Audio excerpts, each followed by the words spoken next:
Hi, sorry I can't be with you today, but I wanted to make sure that you keep pace with Brown Girl Dreaming.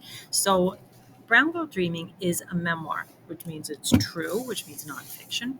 It's based on what happened earlier in her life, and now she's an adult and she's looking back on what happened, right? So, it's a true story. So, why would I be telling you you've got to question the author's choices? Doesn't the author have no choice because it's all true, right? Um, this is called critical thinking skills. So it's easy to ask what happened, who did it. But when you ask higher level questions, you are trying to figure out why the author made certain choices. Everybody in your life chooses to include certain things, not include certain things, right? Authors make choices about how to present information to you. And that's what you're going to start looking at today. Now, when you ask the question, why did the author choose to? You don't want your question to be super easily answered. For example, here's a weak one. Why the author choose to include her time in South Carolina?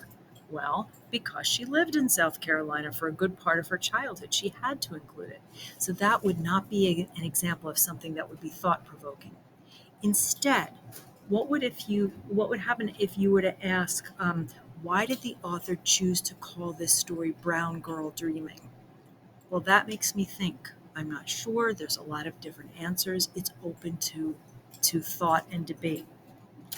Another question that you could ask is, why did the author choose to write this story in free verse poetry instead of prose? Prose is the usual stuff that you usually read in books. There's a lot that you can think about for that.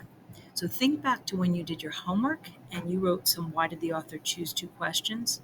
Later on in the period, you'll have a chance to review your homework. And if you wrote questions that are really easily answered, maybe you can push yourself to ask questions that are more thought provoking.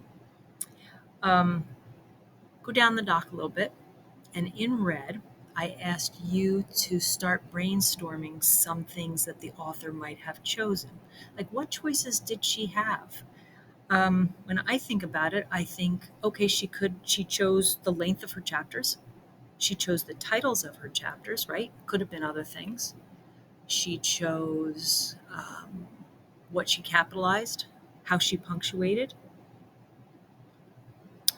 She chose what to tell us that her grandfather said. Yes, her grandfather should be in the memoir, but she chose to tell us certain things that he said and did.